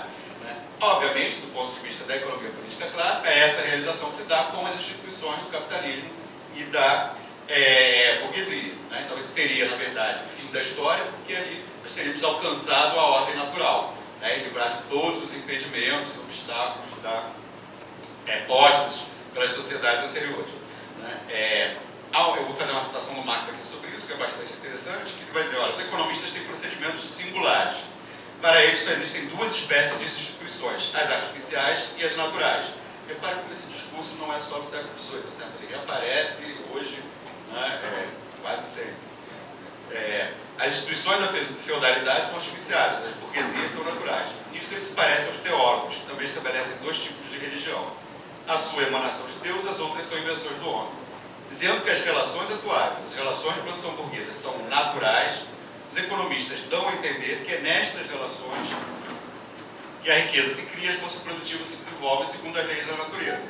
Portanto, essas relações são elas mesmas leis naturais independentes da influência do tempo. São leis eternas que devem sempre reger a sociedade. Assim, houve história, mas já não há mais. Certo? É interessante quando acusa o Marx de falar de fim da história, mas está mostrando que, na verdade, a teoria econômica, no seu momento inicial, é que promovia o fim da história. O fim da história é a sociedade capitalista. Bom, mas esse ponto de vista da Robsonara, então, ou seja, de que, né, há indivíduos isolados com uma natureza humana pré-determinada, imutável, né, definida por motivações e comportamentos seculares são imutáveis, né, vários sempre, isso vai prevalecer no elemento posterior do desenvolvimento da economia. Né? Aqui, ao contrário do João, eu quero ressaltar a continuidade, não a ruptura, né, entre esse elemento da economia clássica e o desenvolvimento posterior da economia neoclássica, né, que o Marx chamaria do elemento vulgar da economia clássica. Tá certo? O vulgar aí não quer dizer de mau gosto pornográfico, tá certo? O vulgar aí quer dizer do senso comum. Eu quero ressaltar esse elemento porque essa ideia, né, de uma descrição de uma natureza humana universal, né, referida sempre ao indivíduo isolado, sem determinações sociais, ela vai continuar a persistir na teoria econômica, né, através da ideia do indivíduo racional e da teoria do valor da utilidade. Né? Na verdade, o auge desse indivíduo isolado é justamente a teoria do valor da utilidade, porque aqui o preço, o valor, eles emanam, né, dos desejos, eles são expressões do desejo, necessidade, preferência, que seja lá o nome que se dê, né, desses indivíduos. Né? E esses desejos, necessidades, seja lá o que for, não tem nenhuma determinação social, eles são dados pela natureza, caem do céu, ou são inventados pela cabeça do teórico como mero instrumento formal. Né? Então, na verdade, isso vai, né, persistir na economia, e pior ainda, né, aí eu vou aproveitar também o que o João falou, no caso dos clássicos, apesar desse ponto de partida, né, do Robson Crusoe, do indivíduo isolado, né, há o reconhecimento de que há determinações de classe na sociedade. Certo? Né, as classes existem na economia clássica. Né? Esse elemento vai desaparecer da teoria econômica. Certo? Então, na verdade, né, ao invés de a gente ter uma coisa estranha, que é vários Robson Crusoés, que ao mesmo tempo tem determinações de classe, a partir da economia neoclássica, a gente tem várias ilhas, né, cada um lá do seu consumidor racional, interagindo com o outro como meio para satisfazer os seus desejos e as suas necessidades. Né? Então, essa imagem do Robson Crusoe, na verdade, ela vai se tornar a referência central, né, a partir da economia neoclássica, da teoria econômica. Né? Enquanto que no caso da economia clássica ainda havia referência à classe, né, esse elemento vai desaparecer. O outro elemento que vai desaparecer aqui, né, é justamente aquilo que o Marx estava se referindo. Né? Na economia clássica havia uma história, né, que teria levado até a ordem natural em que essa natureza humana, egocentrada, né, do indivíduo isolado, se realizaria. Né? Na economia neoclássica, a partir da economia neoclássica, isso já não existe mais. Tá certo? A partir da economia neoclássica, há um princípio formal de racionalidade, né, que é indiferente a qualquer circunstância histórica, né, que é tratado de modo meramente formal. Né? Então, a gente pode parafrasear o Marx, né, e dizer sobre a teoria, a evolução da teoria econômica da economia neoclássica para a neoclássica, que primeiro havia história, né? Agora não há mais. Certo? A gente pode trazer essa própria frase para o próprio entendimento da evolução da economia. Bom, há evoluções posteriores, enfim, isso aí não é o caso. O fato é de que, né, se a gente pegar a mesma teoria dos jogos, lá quando o von Neumann criticam, né, a racionalidade de Robson Crusoe e tal, mesmo nesse caso da teoria dos jogos, os indivíduos ainda são meios, embora também possam ser obstáculos nesse caso, para a realização dos desejos dos indivíduos. Eles podem até se frustrar nisso, mas eles hoje são vistos só como meios, né, para a realização dos seus desejos. Então, esse é o ponto de partida, né, um elemento que dá uma continuidade, né, naquele elemento vulgar que está lá na economia política clássica, dá uma continuidade ao desenvolvimento da teoria econômica. Portanto, a crítica que o Marx faz à Robsonada da economia política não é algo meramente com interesse arqueológico ou puramente literário, ainda que do ponto de vista literário seja também interessante, né? Mas tem um interesse sim para a compreensão do próprio desenvolvimento da economia, né? E para a continuidade dessa crítica na forma que a economia vai tomando ao longo do tempo. Né? Quer dizer, do ponto de vista, né, de um entendimento marxista dessa modificação da economia política, ele pode dizer que há uma evolução desse elemento vulgar, né, da economia política clássica nos desenvolvimentos posteriores da economia neoclássica e, enfim, na economia do século XX de uma forma geral. Bom, a questão então é o seguinte: por que a economia política adota esse ponto de vista? Por que o ponto de vista do indivíduo isolado, né, para o qual, que é movido pelo seu próprio interesse, né, seja interesse de novo egoísta, altruísta, tanto faz, mas é o seu interesse, né, e o indivíduo que, né, se mover para o auto-interesse é dado por uma natureza humana imutável, ou seja, né, por que não há mais história, né, do ponto de vista da economia. Né? E é esse o ponto da crítica do Marx às Robsonadas. O que é interessante na crítica que o Marx faz à teoria econômica é que ela não é uma crítica apenas da teoria. Né? Na verdade, o que o Marx faz não é acusar, né, a teoria econômica, não é meramente acusar a teoria econômica de ser falsa, né, ou de usar de má fé, tá certo? Mas o que o Marx faz é mostrar que essas ideias, né, são ideias que nascem da própria necessidade da sociedade capitalista. A necessidade, como o João falou, da necessidade de reprodução, atende a essa necessidade de reprodução da sociedade capitalista. Né? E, portanto, essas ideias não são, né, inventadas do nada, né? Elas não surgem na cabeça dos geniais economistas, que alguns são geniais, o Marx falava o Adam Smith como genial, por exemplo. Né? Mas elas nascem dessa necessidade. Né? Então, portanto, o Marx, o que é um ponto interessante que o João mais ou menos tangenciou, é que a crítica do Marx à economia política é também uma crítica à sociedade que gera, né, esses entendimentos equivocados sobre a própria sociedade. O que o Marx vai fazer, eu estou tomando como referência não Capital, mas é lá a introdução do Para-Crítica da Economia Política, quando ele é explícito em relação a ser Robsonado. Tá? Justamente contrapor essa ideia do indivíduo que é naturalmente isolado, tá certo? O Robson Crusoe, né? Contrapor essa ideia a como se chegou, né, na realidade da sociedade capitalista, como se chegou, não é, a esse indivíduo que se percebe à primeira vista, isolado, né, que se percebe apenas como movido pelo seu alto interesse, utilizando os outros como meio para a realização do seu alto interesse.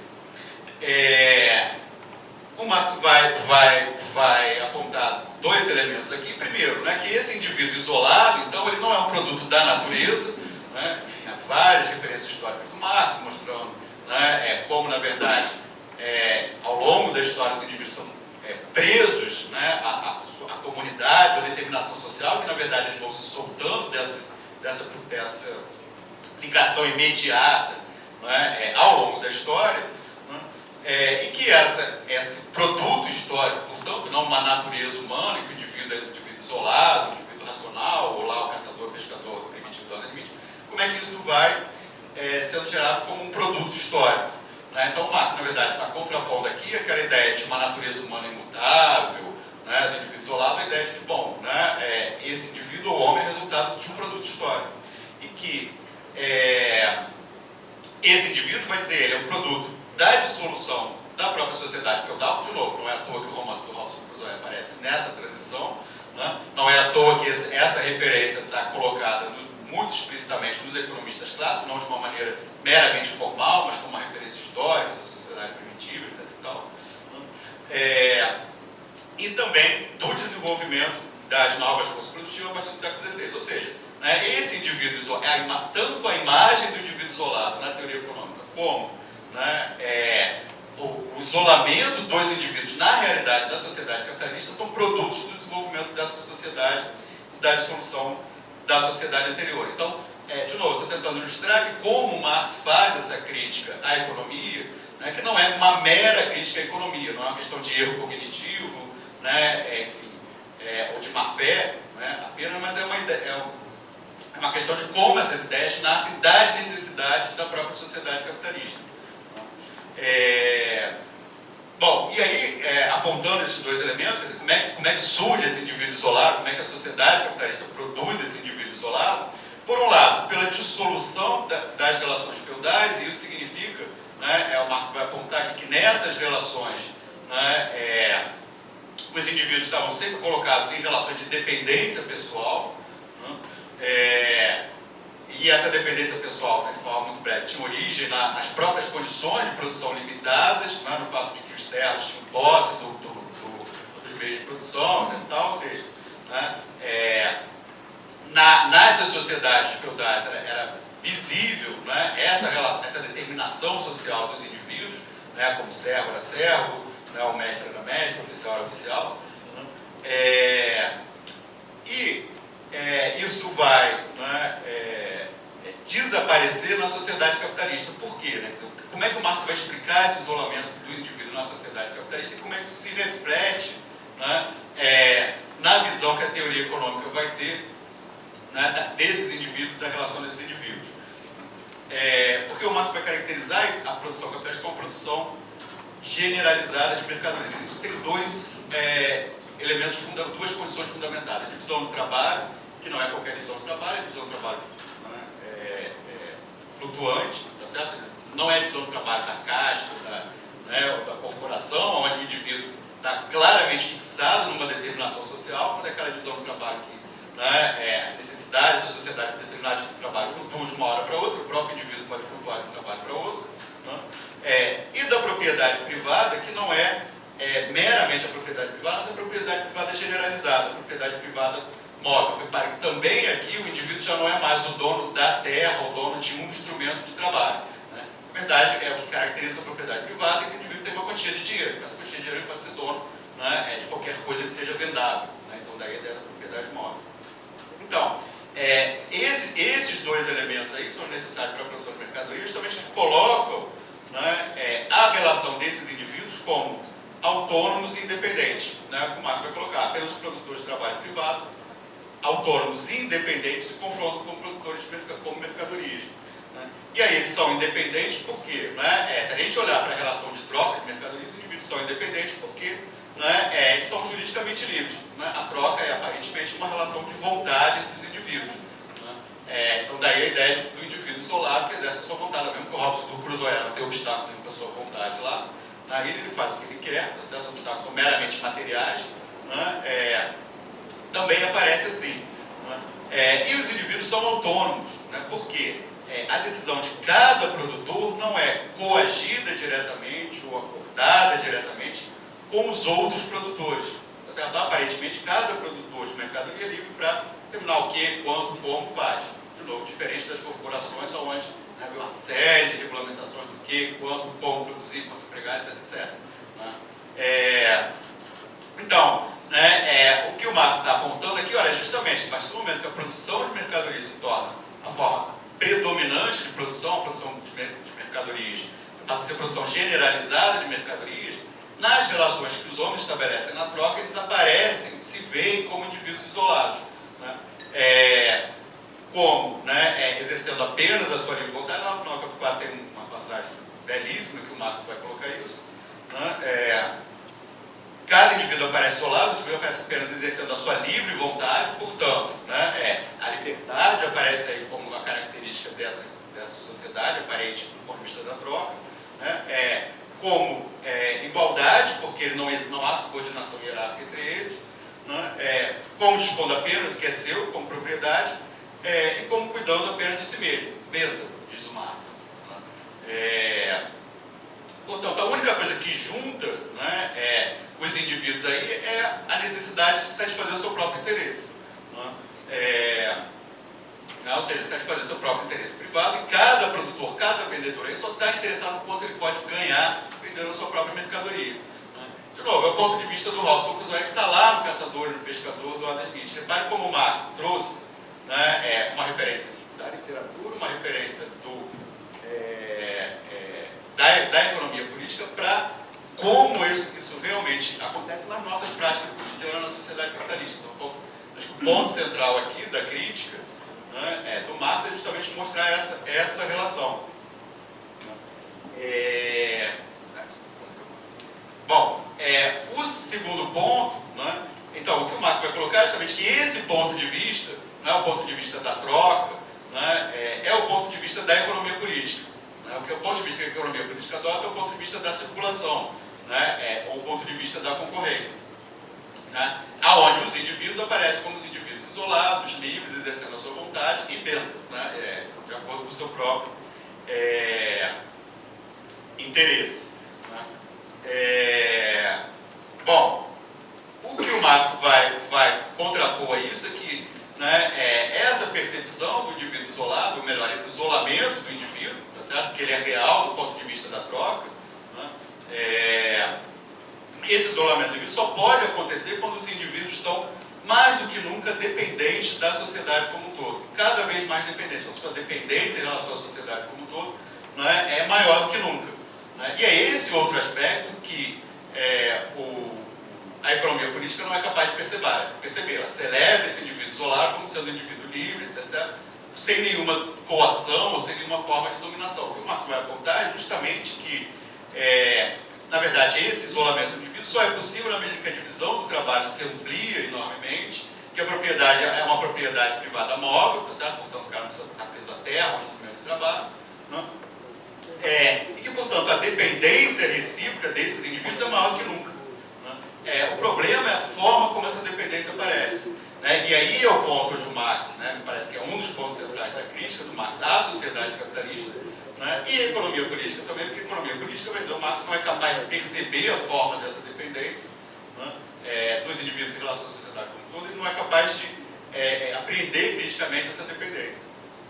Então, na verdade, o que o Marx vai dizer, bom, resumidamente, né, a história da determinação do valor, ou seja, a dependência dos indivíduos se dá não diretamente na relação entre os indivíduos, mas a dependência de cada indivíduo em relação aos seus produtos ou né, ao mercado. Né? Os indivíduos se relacionam através de seus produtos, através de suas mercadorias e não diretamente como indivíduos. Né? Apesar de nenhum produtor né, ser coagido por outro produtor, né, cada produtor é coagido pelo conjunto dos produtores. Né? Como? Através dos seus produtos, através do mercado. E o que né, o Marx vai colocar, então, olha, a coação social não aparece na coação de um indivíduo para o outro, mas ela aparece pela coação do mercado, ela aparece pela coação da concorrência. É a concorrência que vai impor essa dependência de cada indivíduo aos outros. E é uma posição absolutamente pessoal. Não é? Então, o que o Marx vai criticar na economia é que, bom, enquanto a economia celebra o indivíduo, né, isolado, livre, etc. e tal, a liberdade do indivíduo, etc. e tal, esse indivíduo que realmente, do ponto de vista histórico, é muito mais livre do que o escravo ou o servo, sem a coação, né, direta do outro indivíduo, né, ele se torna muito mais dependente de forças impessoais da sua relação que ele não é capaz de controlar, não é capaz de perceber. Né? Então, na verdade, a economia, ao celebrar unicamente esse indivíduo livre das coações de outros indivíduos, na verdade ela está celebrando também a dependência desses indivíduos em relação às forças que ele não pode controlar, em relação à dependência, em última análise, ao movimento do mercado. O que o Marx vai apontar? Sim, isso é um ponto importante, porque tudo isso que está sendo dito aqui vale também para a relação capital-trabalho. Né? Do ponto de vista da troca, quando o trabalhador vende sua força de trabalho, né, ele também vende, né, um contrato que, como indivíduo, é um contrato livre, tá certo? Que ele também, né, é movido pelo seu interesse, tá certo? De ganhar o seu salário, produzir o seu trabalho, ganhar mais ou menos, tá certo? E ele não é preso, ele não é subordinado, ele não tem nenhum tipo de dependência pessoal, certo? O trabalhador pode mudar de patrão, de capitalista, pode mudar de emprego, etc, etc, etc. Certo? Como indivíduo. Tá? Então, desse ponto de vista aqui, né, quer dizer, essa ideia do indivíduo isolado, ela também vale para o indivíduo trabalhador e para o indivíduo capitalista. Tá certo? Ela também se refere ao como o trabalhador se vê, como ele está posto, portanto, como ele se vê, nas relações de troca com os capitalistas, enfim, seja comprando as mercadorias que ele precisa, seja vendendo a sua força de trabalho. Né? Então, repare que isso é um outro dado importante que desse ponto de vista, né, quer dizer, adotando esse ponto de vista das trocas, da circulação de mercadoria, a relação de classe é ocultada. Né? De novo, isso é um outro ponto do Marx na crítica da economia política, que, como eu falei aqui, vai ficar, né, cada vez mais evidente à medida que o elemento vulgar vai se desenvolvendo. Né? A relação de classe vai desaparecendo, não só predomina o ponto de vista da circulação, que é o ponto de vista desse indivíduo isolado, esse Robson Crusoe é livre, né? Que exerce a sua própria vontade, que aparentemente não sofre nenhum tipo de coação. Né? Então, isso também, do ponto de vista da crítica que o Marx faz à economia política, é bom, né? Ela oculta, ao adotar esse ponto de vista, a relação de classes. Certo?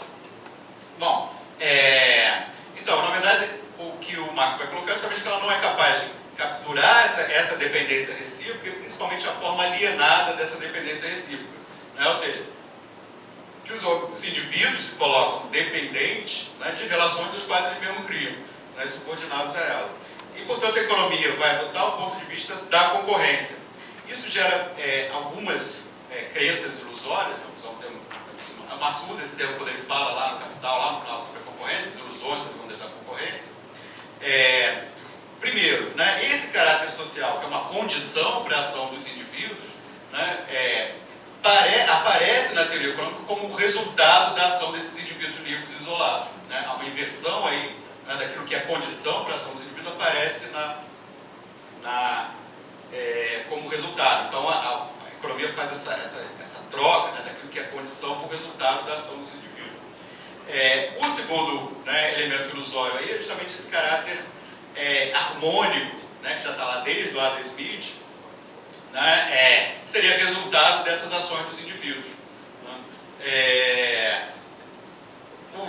Ao contrário, né, quer dizer, o Marx, quando ele fala da concorrência, estou falando de forma muito geral, ele usa um outro autor, né, clássico lá da filosofia política para trazer essa imagem de como a concorrência funciona no estado da natureza, os indivíduos isolados, etc. e tal, que é o Hobbes. Ele vai dizer, a concorrência não é um estado harmônico, a concorrência é uma guerra de todos contra todos. Certo? Então, a economia política vai deixar de lado esse lado, tá certo? Que é uma imagem, uma proto-imagem das relações capitais da concorrência, está lá no Hobbes, vai deixar isso de lado em favor da ideia da concorrência, levando sempre ao resultado harmônico, no Adam Smith, etc. E tal. Bom, para finalizar, né, eu queria desfazer duas ilusões com relação ao indivíduo no Marx. Né? Por quê? Né? Toda essa crítica que o Marx faz é uma crítica ao indivíduo isolado, né? E ao isolamento do indivíduo na realidade da sociedade capitalista. Uma crítica ao indivíduo isolado da teoria econômica e ao isolamento real do indivíduo na sociedade capitalista.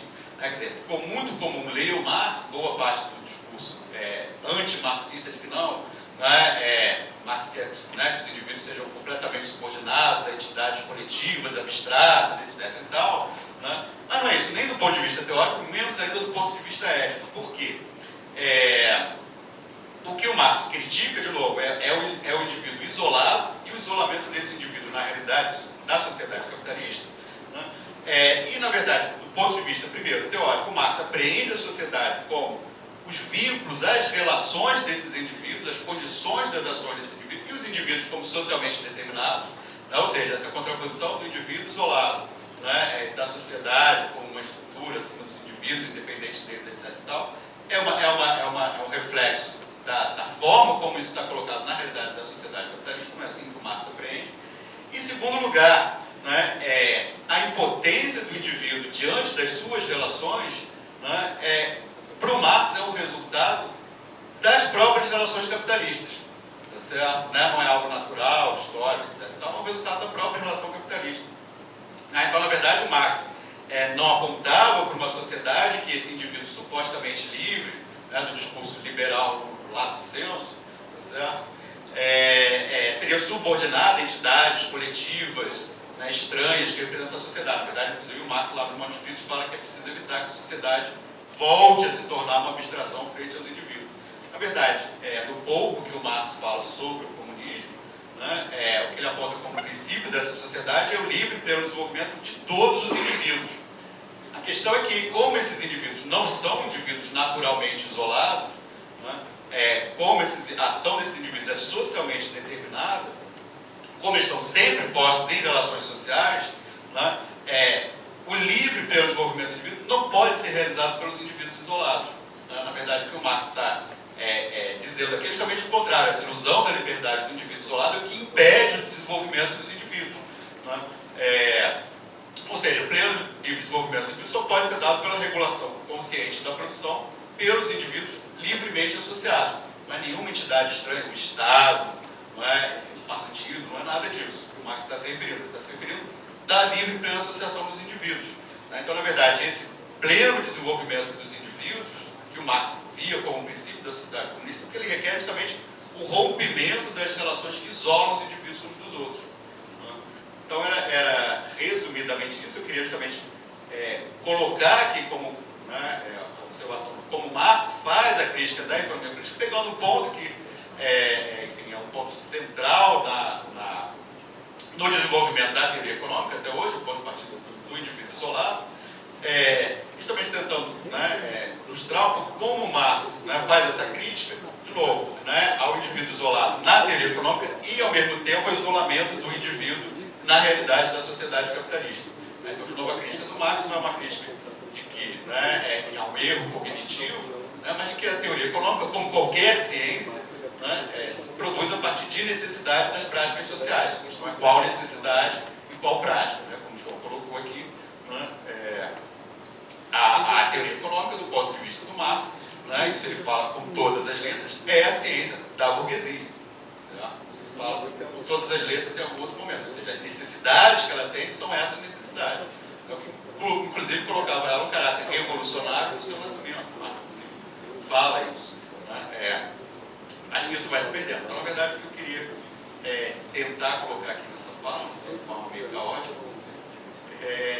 era um pouco ilustrar como Marx coloca isso lá na crítica à revolucionária da economia política. Bom, pois são comentários, não vou comentar muito, né, mas são, a partir dos comentários que foi trazido para as mesas, são perguntas que eu me fiz, como sempre, uma pessoa que não vive por dentro, nem sei tanto da abordagem marxista, marxiana, como vocês, e aí um pouco querer escutar um pouco a opinião de vocês. Pode ser a mesa inteira, você também pode falar, e Bianca, você não vai querer, mas vá para a mesa inteira. Bom, primeiro o que queria comentar, quero puxar o final do João, que ele falava, porque, mas eu vou aceitar tudo, tá? Não vou discutir nada, vou aceitar tudo que for falado. pensar, vocês me convenceram de todo. Marx, na verdade, ele não é um economista. Eu, na verdade, nunca estudei a Marx como economista, sempre estudei a Marx como filósofo, não como outra coisa. Então, eu vou aceitar isso tudo. O João me convenceu de tudo agora, tá? E, então, convencida já de tudo o que fala o João, vou fazer algumas perguntas que ficaram assim, né? Por que estudar Marx numa faculdade de economia? Aí você falando com a obra de Marx, uma obra muito importante desde o ponto de vista humano, sua contribuição, não se entende a história do século XX sem El Capital e tudo bem. Mas você ficou assim, um ponto muito importante, mas como é que fica a abordagem, o pensamento marxista depois da queda do muro? A única experiência, esses movimentos todos do século XX, eles deram em alguma coisa, tá? Eles deram em alguma coisa e para algumas pessoas o modelo de comunismo era aquele que a gente viu do outro lado do mundo. Aquela resposta que foi a única alternativa histórica que conhecemos de materialização do sonho, ela resolveu algum problema que a própria abordagem marxista critica, resolveu o problema medioambiental, resolveu o problema da distribuição de renda, da fome, da pobreza, resolveu o problema da alienação do homem. Que foi? Como é que fica a proposta, a abordagem, né? Como é que fica a abordagem marxista depois dessa experiência, que é a única histórica que a gente conhece, né? Mas foi o mundo inteiro, né? Dizem que o marxismo se estendeu mais rapidamente, mais velozmente e mais atrozmente do que foi o cristianismo em toda a sua história, né? Pelo mundo todo em muito pouco tempo. Foi um sucesso realmente. Agora vem a segunda, a partir de aí vem a segunda questão que me pergunto. Qual é o objeto atual da abordagem marxista? Continua sendo a crítica à economia política? Porque David Ricardo, Adam Smith, además João colocou muito bem, né, a evolução do pensamento. A abordagem marxista consiste em continuar dando porrada em cima de todo aquilo que é teoria para solucionar os problemas do capitalismo. É essa a abordagem, mas esclarece um pouquinho mais isso. Eles vão continuar fazendo a crítica e ficar aí, fazendo a crítica e propondo um mundo maravilhoso de novas relações sociais, de um homem livre, onde não haveria pobreza nem miséria. O objeto está na crítica. Existe, desde a abordagem marxista, evidentemente não espero da abordagem marxista propostas de política econômica, entendeu? Está implícito que não haverá proposta de política econômica e que, portanto, a proposta marxista é acabar com o capitalismo, ficou bastante claro, tá? Mas muito bem, vamos acabar com o capitalismo, vamos acabar, tá? Vocês me convenceram, vamos acabar. E agora colocamos o que no lugar? Dentro da agenda de marxista, está em pensar nesse novo modelo de sociedade, ou vocês aceitam a proposta de Marx, para historicamente não deu certo, que lá realmente não era socialismo, que é o que algumas vezes já ouvi falar quando pergunto isso a marxistas. Não, aquilo lá não era comunismo, aquilo lá não era marxismo, aquilo era um estágio inacabado, ou sei lá o que foi. Mas está dentro da agenda dos pesquisadores marxistas pensar em um novo modelo social? Desconheço, gostaria que vocês me falassem. Se é assim, isso é uma coisa a ser ensinada nas universidades? E, finalmente, para terminar, ficou muito difícil, João, realmente, depois da tua colocação sobre Marx e sua obra, de justificar o estudo dentro das universidades. Ficou difícil, tá? Ficou difícil desde o ponto de vista. Ficou difícil a justificação de Marx e marxismo em uma faculdade de economia, depois de tudo que você falou de que Marx não é. É tentar fazer com que as pessoas caminhem para uma transformação social, ou seja, para que as pessoas pensem desde as universidades em uma nova sociedade. digamos, uma nova mentalidade, não sei se é no estilo Gramsci, de que temos que estar nas escolas, onde se pensa, para transformar a sociedade desde a formação. Se não seria, então, o objeto da abordagem, seria perseguir essa mesma, a transformação social desde dentro, fazendo um pouco a cabeça das pessoas e mostrando essa outra visão do mundo. Tem mais coisas que também gostaria que conversassem, que fossem colocadas aqui. Por exemplo, Marx, além de vir com... Ele, é verdade, ele veio com essa proposta de acabar com o capitalismo, tal, a proposta mais clara é essa e tal. Mas a contribuição de Marx, parte da contribuição de Marx, eu acho que foi absorvida pelo que se chama na teoria das economias do bem-estar, que é uma resposta que internaliza alguma coisa que pode vir das ideias do socialismo, mas dentro do sistema capitalista, logicamente. É decir, o sistema capitalista criou também mecanismos para sair da pobreza. É decir, não significa que os marxistas, o pensamento marxista, sejam os únicos preocupados com a questão medioambiental, com a questão da pobreza, com a questão da desigualdade. Desde dentro da lógica do capitalismo, se intenta também dar respostas sem querer sair dessa estrutura, tá? A pessoa está resistente. E nesse sentido, também queria dizer que implicitamente você, João, respondeu à pergunta mesma que você fez hoje de manhã para os cuidados das crianças. Você colocou uma questão que para mim era dificílima, que era por que os alunos têm assim, pouca... Os que ficam encantados geralmente ficam apaixonados, para mostrar os que estão aqui, mas por que existe atrai pouco o estudo de Marx e do marxismo dentro das faculdades de economia?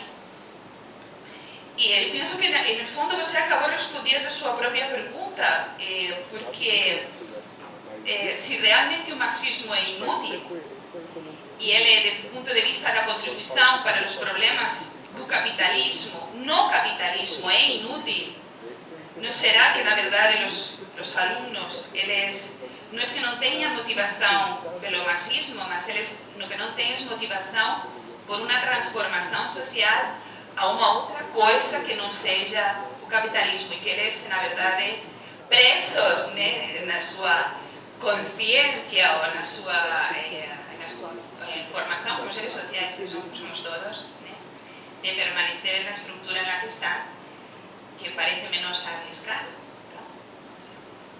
Bom,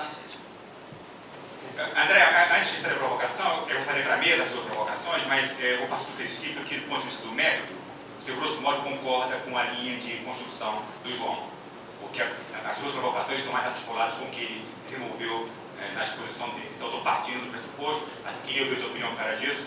Você concorda com boa parte do método que o João usou para fazer a exposição dele. Então, a primeira provocação. O João definiu de forma enfática e bastante interessante a ideia de que identificar qualquer expectativa de produção de teoria econômica na produção do Marx seria quixotesco, seria um equívoco. E defendeu que, afora isso, a relevância do estudo do Marx para o curso de economia é que é indubitável a construção de algumas categorias do Marx, que se refere à inovação do ponto de vista de pensar e entender o capitalismo enquanto modo de produção. Então, a primeira provocação é a seguinte: acho que vocês vão concordar que uma das polêmicas mais ricas no campo do debate entre Marx e não marxistas é a questão da transformação de valor em preço. Talvez seja a maior polêmica no campo econômico. Então, a primeira provocação é a seguinte: vocês entendem isso como sendo, indo ao encontro do que o João fala, um equívoco de tentar se buscar a teoria econômica do pensamento de Marx?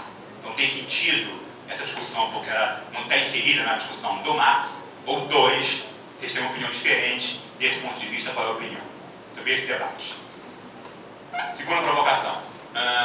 Vou plagiar uma provocação do João da mesa da manhã, no que se refere a certo declínio da importância relativa do pensamento marxista nos últimos anos. Qual é a hipótese forte? Uma um equívoco teórico, seja dos marxistas ou dos não marxistas, em desenvolver o pensamento do Marx, ou dois, tem a ver com a questão empírica, prática dos, aspas, fracassos das experiências socialistas vividas no século XX. Se a mesa pudesse comentar, fazer uma pequena avaliação sobre os usos e os abusos que marxistas ou pensadores próximos ao marxismo fizeram de Marx na teoria econômica. Como esses usos e abusos, pensei assim, de imediato autores como Suisse, Laran, como isso tem alguma coisa a ver com a crítica da economia política ou não. É mais ou menos isso. A queda do muro é uma tragédia para o campo marxista, não é? Uma tragédia, sem dúvidas. Em primeiro lugar, eu queria deixar claro que a experiência do socialismo real recebeu durante toda a sua história, não foi uma experiência acolhida de forma, enfim, acrítica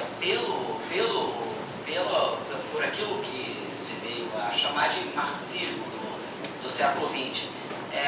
Para mencionar um único autor, Lukács, que é o meu filósofo favorito no campo marxista, Lukács foi perseguido do lado de lá do muro, preso, enfim, escapou de ser torturado e enviado para a cadeira elétrica. Enfim, não estou falando aqui no capitalismo, no chamado bloco capitalista, lá de lá, ok? Porque era um crítico do modelo de sociedade que se apresentava como um modelo de sociedade comunista. Estou falando só de Lukács. Então, em primeiro lugar, preciso ter claro isso. Aquela não é uma experiência que passou 60 anos sem qualquer crítica ou qualquer autocrítica, vamos dizer assim, emanada do campo marxista. Agora, eu me recuso a fazer um cálculo bizarro que foi feito na década de 90 de contagem de tragédias. Lançou-se primeiro o livro negro do comunismo, que mostrava quantos tinham sido mandados para a Sibéria, uma espécie de cálculo contábil, tantos torturados, tanto mandaram para a Sibéria, quantos foram cortar a perna, uns não sei quantos cortaram o dedo, os outros foram para o trabalho escravo, os outros foram ao Gulag, e depois, como resposta, lançou o livro negro do capitalismo, que mostrava episódios não menos edificantes na Indochina, no Vietnã, no Brasil, no Chile, por aí vai. Eu acredito que esse cálculo bizarro seja importante do ponto de vista do registro histórico, mas nós não devamos pautar o debate político num cálculo como esse. Caso contrário, para estabelecer um contraste e expressar exatamente o que eu quero dizer, nós deveríamos ter recusado peremptoriamente o cristianismo após a Inquisição, porque produzir uma análise do marxismo com esse registro equivale a rejeitar em bloco o cristianismo por conta do episódio desumano da Inquisição. Eu me recuso a fazer. Isso sobre a queda do muro, acho que essa não é a questão é em que medida aquela sociedade, qual o peso histórico daquela experiência no que se refere a qualquer proposta de emancipação humana, e aí pode emanar de qualquer perspectiva ideológica. Eu não reconheço como legítimo uma perspectiva ideológica que proponha o pior para a humanidade. E não acho que as diversas ideologias de direita, exceto aquelas patentemente fascistas, tenham uma proposta dessa natureza. E qualquer experiência histórica deve ser julgada à luz dessa perspectiva, do meu juízo. Aquelas que foram bem-sucedidas em algum sentido, aquelas que fracassaram em algum sentido, julgando essas experiências, claro, pelas suas perspectivas possíveis. Quanto ao marxismo atual, eu acho que a gente vive uma etapa extraordinária de desenvolvimento do marxismo. Atualmente estão espalhados pelo mundo alguns dos teóricos marxistas mais representativos de toda a história. Se não na teoria marxista total, pelo menos em tópicos específicos, para fazer uma lista resumidíssima, né? Uma lista muito singela. Eu não vou falar de brasileiros porque fica meio em casa, né? Fica meio chato, aí a gente pode não na Inglaterra, a Inglaterra é um celeiro de marxistas, ok? Agora mesmo morreu Hobsbawm, não era exatamente um teórico, mas um historiador importante do nosso período de vida, de formação, etc. Nós temos, para fazer uma lista curta, um dos maiores críticos culturais atuais é o marxista Terry Eagleton, um dos maiores cientistas políticos da Europa é o marxista Alex Kallinikos, um dos maiores historiadores da antiguidade, agora nos Estados Unidos, Robert Brenner, um dos maiores filósofos da ciência dos últimos 50 anos é o marxista Roy Basker.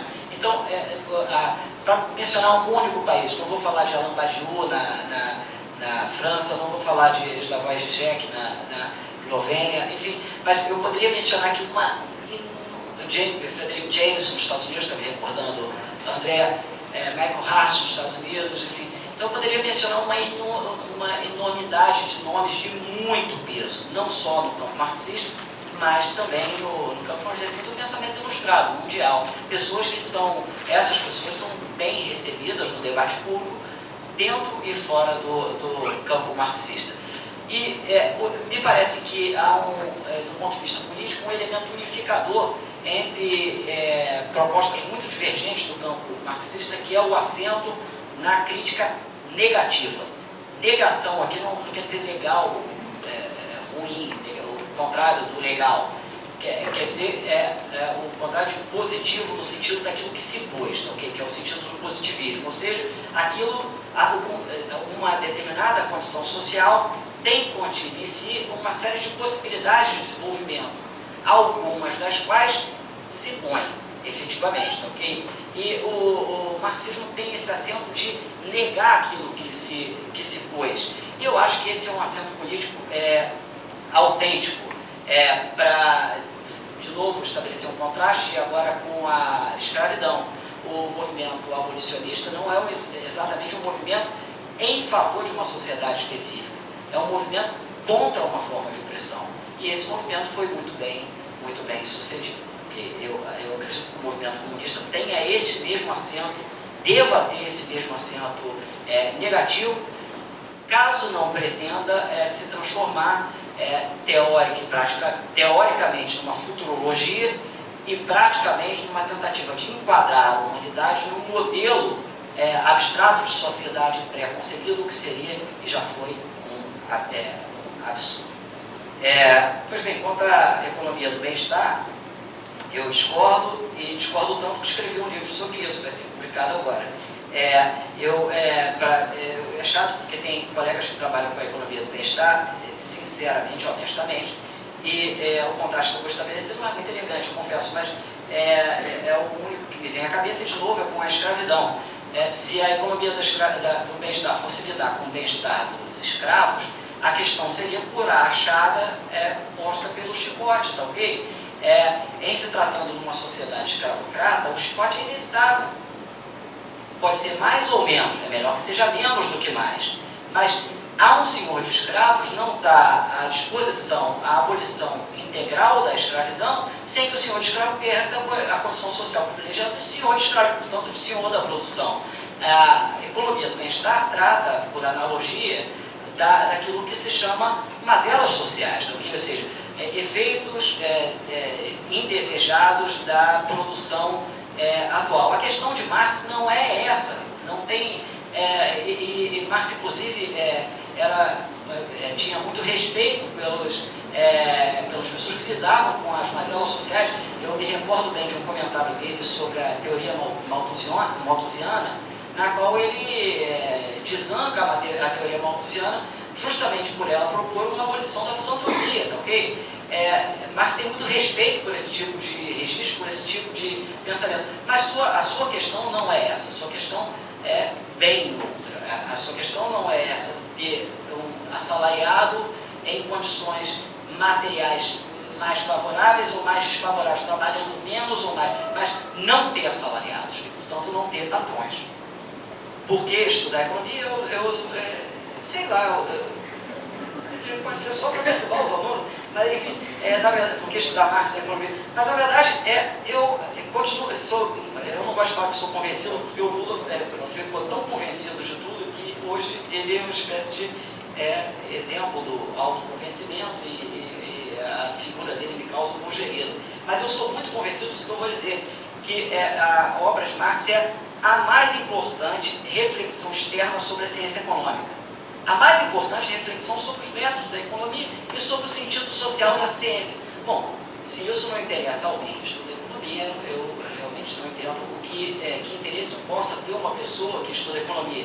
O que eu tenho percebido é um desinteresse crescente dos alunos de economia, não exatamente pela obra de Marx. Isso não é novidade, tá, ok? E, aliás, tende a ser assim.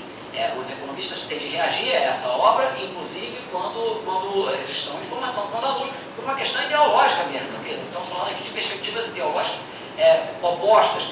E a oposição, nesse caso, esclarece ambas as fronteiras.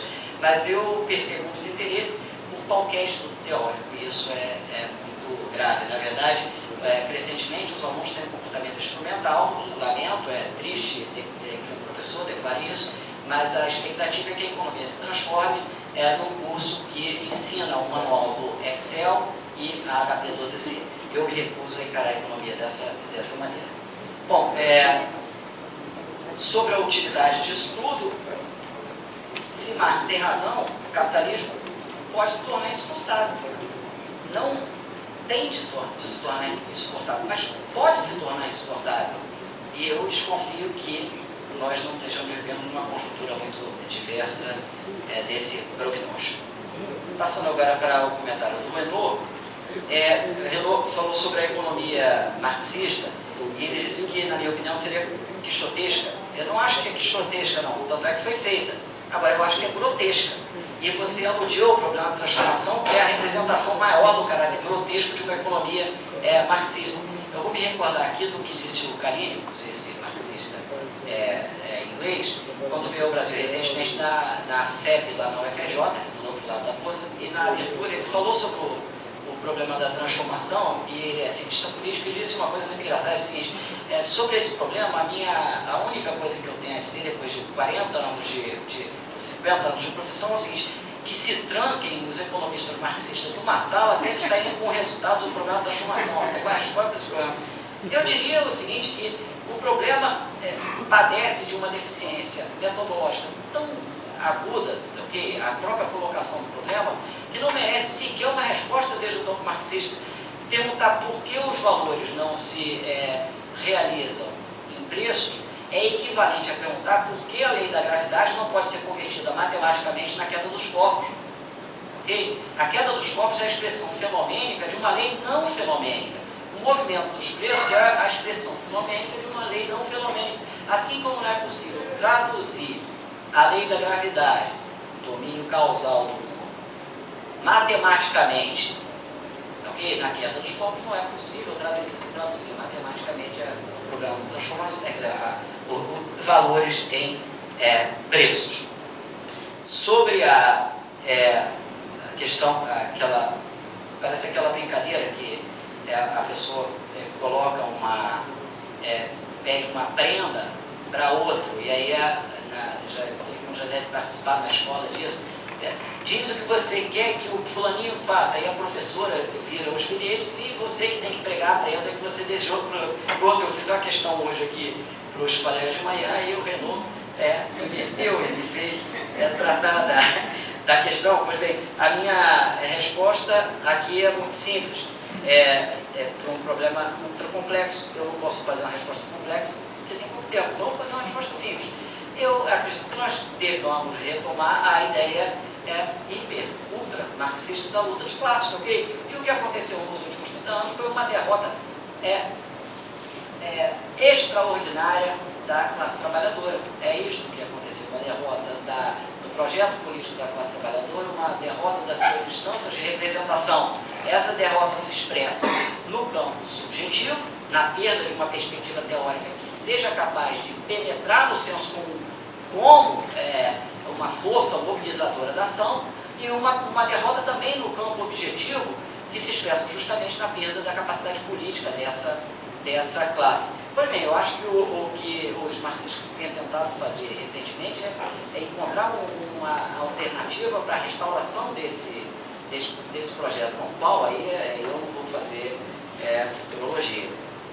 O que disse Edinho eu não vou brigar com o Suíça, nem Paran aqui não, porque eu não acho a obra de Suíça e Paran muito problemática, porque acho que houve, enfim, a gente pode falar de abusos do marxismo na teoria econômica, mas eu entendi, acho que a gente quis me dar uma ajuda, assim, porque o Renault se referiu ao problema da transformação, mas nesse caso, eu penso o seguinte: em primeiro lugar, preciso muito cuidado com esse tipo com a tentativa de estabelecer um recorte purista do que pode ser classificado como marxista, etc.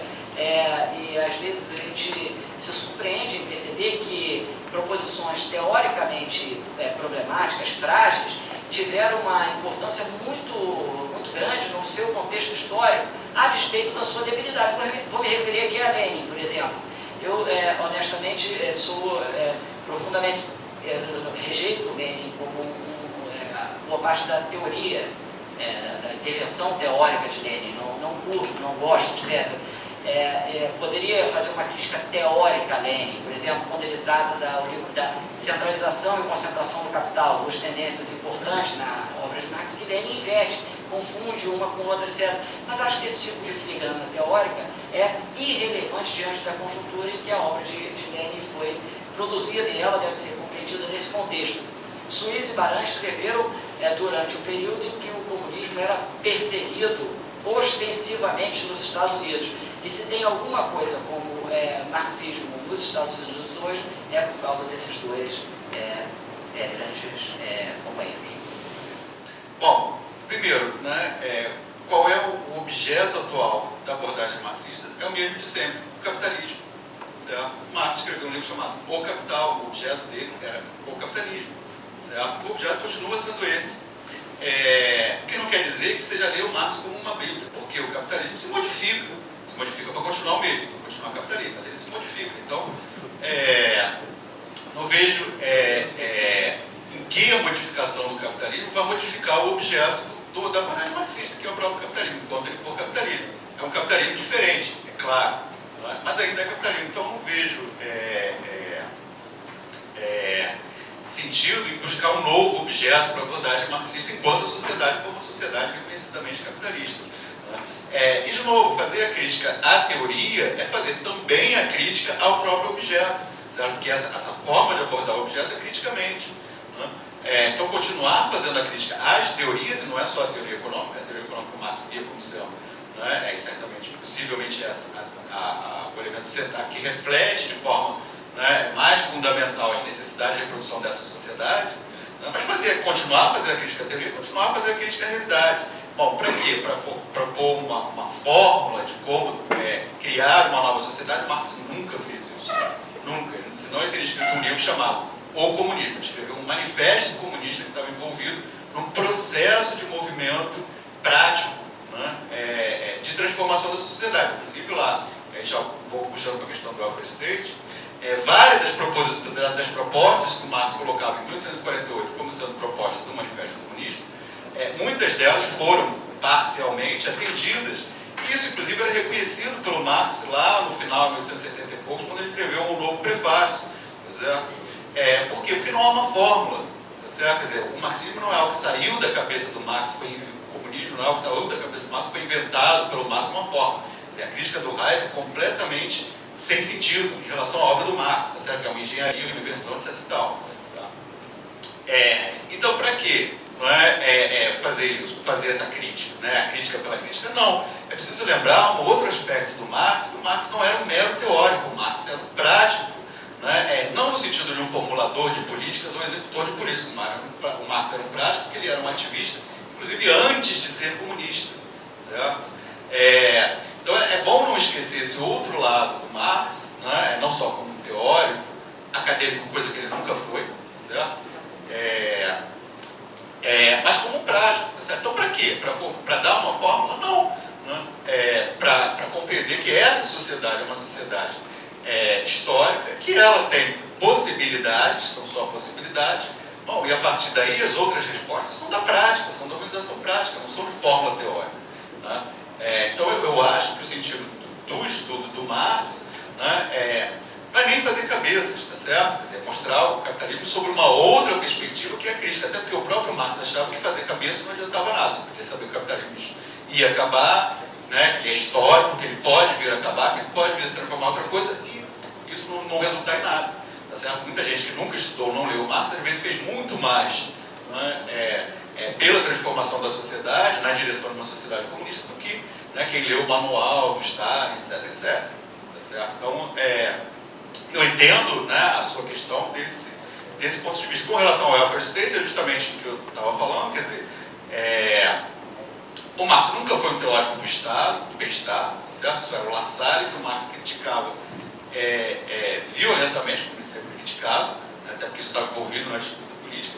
E o Marx não é um teórico da igualdade, não é um teórico do fim da pobreza, no sentido estrito, tá certo? Não que ele queira que todo mundo vá passar fome no comunismo, né? Que o comunismo seja, né, enfim, né, a gente viver num nível de vida menor, não é isso. O Marx é o teórico da liberdade, naquele sentido que eu apontei lá no final, tá certo? Né? Não da liberdade, do indivíduo isolado, etc e tal, né? Da liberdade, mas Marx é o teórico da liberdade. Né? Então, eu não acho que o welfare state tenha avançado no sentido que o Marx via como comunismo. Né? Enfim, tentando responder de forma muito breve, bem geral, essas duas questões. Você tinha outras que você estava tentando. Sim, com relação à questão dos estudantes, aí eu quero um pouco aproveitar o ponto de vista que o João colocou aqui e um pouco mais fundo. Essa preocupação que é quase que exclusivamente instrumental dos estudantes, né, eu acredito que ela reflete a forma como a própria teoria econômica é feita hoje. Né? A teoria econômica renunciou a discussões ideológicas no sentido amplo da palavra, e tem se tornado meramente instrumental. Né? Discussão ideológica, de novo, no sentido amplo da palavra. Né? E eu acho que o desinteresse dos estudantes pelas discussões ideológicas, né, e aí o Marx entra nesse bolo, mas não entra só o Marx, né, reflete isso. Né, e talvez reflita uma necessidade, porque a sociedade capitalista é tão complicada hoje, né, que as nossas necessidades imediatas instrumentais são tão grandes, né, que ela ocupa a maior parte do tempo. Né. Talvez isso também seja uma dificuldade para se voltar a essa discussão ideológica. É óbvio que quando essas técnicas manipulatórias não dão mais jeito, certo? A gente vê o que acontece na Europa, certo? Se continua discutindo a questão manipulatória nos Estados Unidos hoje, certo? De alguma forma a discussão não meramente manipulatória aparece ainda de forma, pode ser distorcida ou parcial, enfim, ainda enfraquecida, mas que reaparece.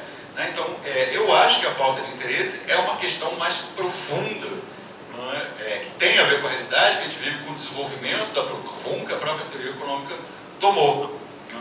Transformação do valor em preço, de novo, isso é uma seara complicada, mas eu vou tentar resumir o que eu acho disso. Essa questão parte de uma leitura errada da teoria do valor do Marx, uma teoria do equilíbrio. A teoria do valor não é uma teoria do equilíbrio, ela é uma teoria do movimento. Isso o próprio Marx fala nos grupos. Tá? Então, resumidamente, né, do ponto de vista, se quiser olhar estritamente, né, da questão em si, a questão é essa. Se você pega uma teoria do movimento, de novo, a questão não faz nenhum sentido. Tá? O valor e preço já é diferente desde o primeiro capítulo do livro 1. Tá? O valor não é para onde a economia vai, não é para onde ela vai, onde ela realmente chega. Então, acho que há uma leitura do Marx aí, como o Marx falou, como o João falou, como um Ricardinho, no caso, né, que ele nem conseguiu resolver o problema. Então, acho que, assim, falando de forma muito geral, que ele teria uma longa discussão sobre isso. Não, eu tenho... posso fazer propaganda? Esse é o artigo meu sobre a concorrência no Marx, que eu toco nessa questão da nova economia, que eu toco essa questão da transformação. Pois na questão do declínio do marxismo, eu vou concordar plenamente com o João. Eu acho que uma das questões, eu não quero atribuir todos os problemas práticos, né, ou as dificuldades teóricas, né, o que a gente chamou de usos e abusos do marxismo,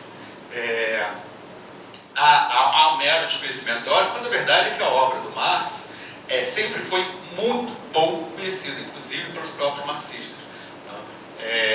em parte porque toda a obra do Marx não foi publicada inteiramente até hoje, tem vários manuscritos que não foram publicados. A gente tem que ir lá na Holanda fazer pesquisa, por exemplo, descobrir um livro que o Marx tinha cadernos imensos sobre a história das mulheres, a condição feminina, etc, que nunca foram publicados. Aí você vai dizer, não, mas o Marx é um cara do século XIX, vitoriano, machista, etc e tal. Pois é, então a obra do Marx é uma obra muito desconhecida. Muito desconhecida. Sempre foi desconhecida ao longo do século XX. Capital é uma obra difícil. A maioria das pessoas envolvidas no marxismo, envolvidas na militância, não tinham tempo de ler e estudar o Capital, ficavam em cima do manifesto. Então, a própria União Soviética segurou muitas obras do Marx. Então, eu acho que a obra do Marx era muito pouco conhecida. E aí eu quero justamente contra o que você falou, sobre o declínio do marxismo, desse ponto de vista, porque eu acho que, como o João falou, a obra do Marx nunca foi tão estudada como hoje. Como ela está sendo hoje na universidade, nas universidades, inclusive fora dela também. Então, eu discordo de que há esse declínio. Talvez na questão do movimento social ele não tenha referência ao marxismo, mas isso também é meio dúbio, porque essa referência ao marxismo que a gente tem na cabeça é sempre a referência ao marxismo da União Soviética, que é propagado pela União Soviética. Bom, a última coisa em relação ao que o Edinho falou, eu quero também secundar o que o João falou e observar o seguinte, quer dizer, há uma diversidade enorme dentro do marxismo, porque o marxismo, ele tem como princípio a crítica. Para mim, do meu ponto de vista, do ponto de vista teórico, da abordagem, ser de esquerda é ser crítico inclusive da própria esquerda.